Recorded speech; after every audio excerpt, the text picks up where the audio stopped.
All right, here we are. It's Christmas Eve. I'm going to give you some wisdom for my sons. So, we're rocking the super overall tight Christmas sweater. We got the wisdom book from my sons. All right, so we're going to just hit you probably, I don't know. Well, we'll give you the first one, I guess. So, while you guys are enjoying Christmas, let me just go give you what I handed down to my sons a couple of days ago.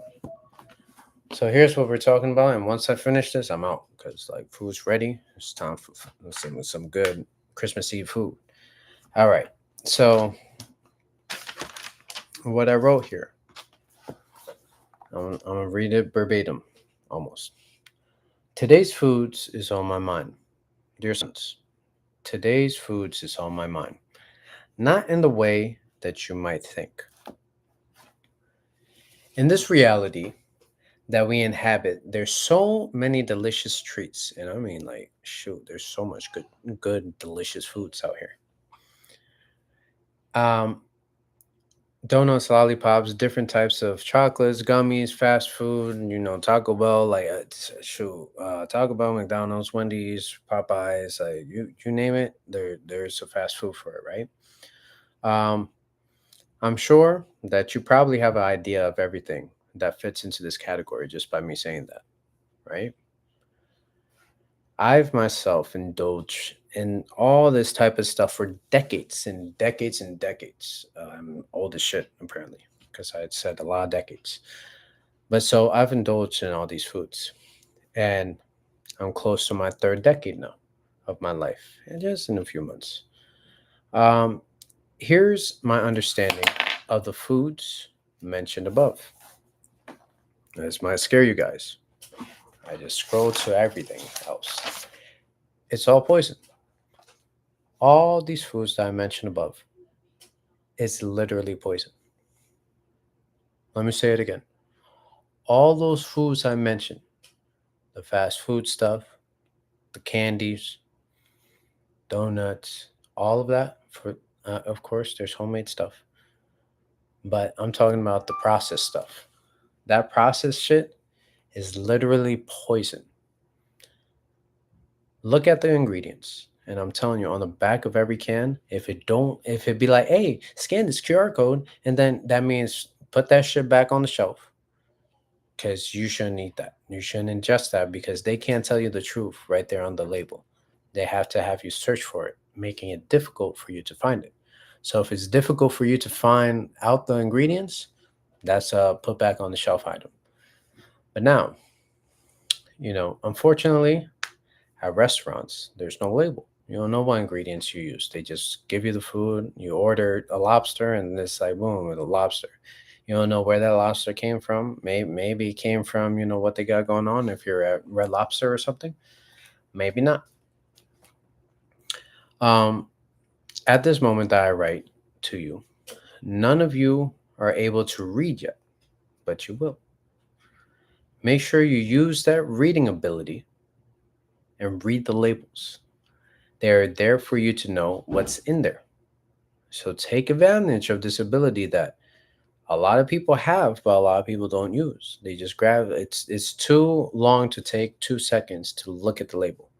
And I'm gonna give you like a play at the end. I'm gonna give you 3 steps of how you're able to read this label really quick and just toss it, move on to the next one. All right.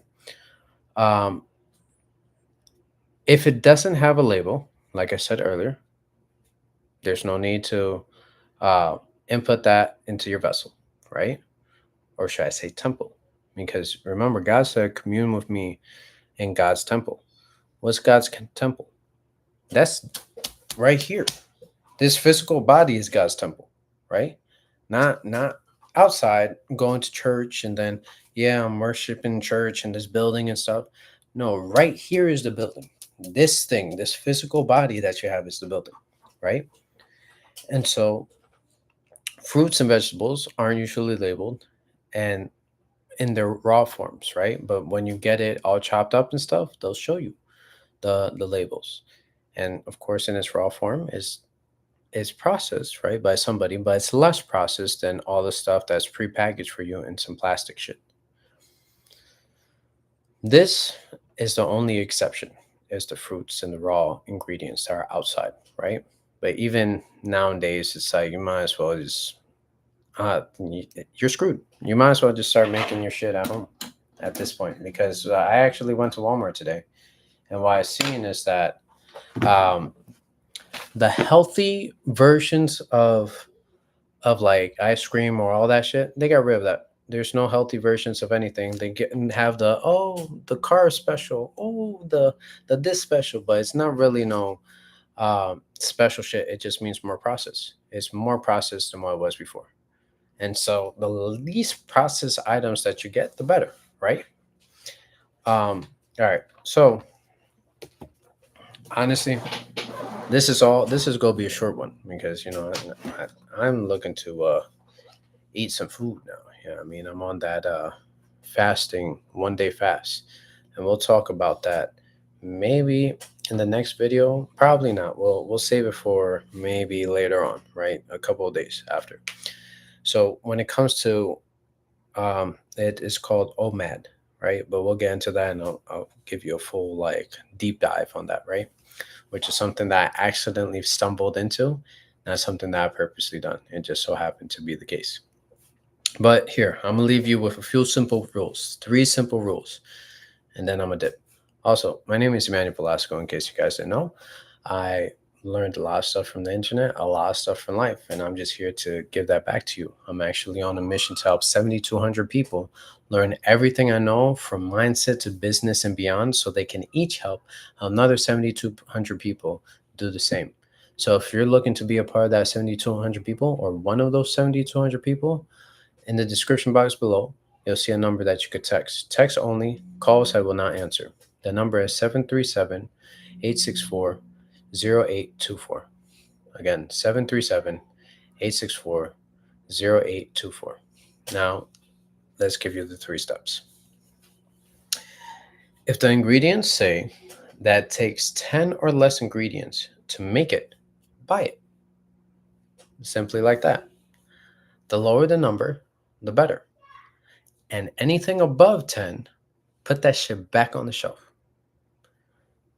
That's step that's rule 1. Rule 2. If any of the ingredients sound sciencey, put that shit back on the shelf. It should say glycogen potassium red 4, red 5, red yellow, or yellow 5, yellow 6. It shouldn't say none of that shit. That's natural flavors. Right? Yellow 5, to tell you a little bit deeper on yellow 5 real quick. Yellow 5 is stuff that they used in the pavement back in the day. I'm not 100% sure if they still use that in the pavement, but that's something that they made the roads out of. So why is that something that you put into your body? And I have a video somewhere archived, literally on birth control, right? I looked at it, turned it around, I was like, what ingredients are in here? I don't know anything else, but all I saw was yellow 5. And I was like, what the fuck is this doing in birth control? That makes no sense. All right. Last one, number 3, and I'm out of heat. All right. Home cooked meals with the right ingredients is healthier than 100% of the foods outside. I'm going to say that again. Home cooked meals with the right ingredients is healthier than 100% of the foods outside. Don't literally don't eat shit outside. Realize this is your temple, so you gotta take care of this temple. I know, like, even I get caught in the trap sometimes that I'm like, man, it's like, um my wife's been cooking for eons at this point, right? And then sometimes she wants a break. I don't want to cook, even though I can, right? And then it's like you have a decision to make. And of course, like, even if you don't hit it 100% of the time, right? The objective is to hit it more times than not. If you're at, ideally more than this, but if 51%, that means you're winning the battle. Just like 51% of the votes, you get elected, right? So if you're winning the battle most of the times, you're doing a good job. Just win some more and keep winning. Well, that's it for the video. So again, my number is down below in the description box. Go ahead and text me if you need some help. I'm more than willing to help you and give you any resource I have available so that you could achieve your goals. And remember, it's true selfishness is actually given to others, knowing the universal law of giving and receiving. Because if you give, the opposite of give is to receive. So don't just be a good giver, be a great giver and a great receiver. You have to be both. If you're not both, then that means you're not practicing the law correctly. And that's the universal law. So you're screwed if you do it that way. Well, that's been the video. I'll see you guys tomorrow, maybe for a short one again, 8 p.m. Central Standard Time. Peace.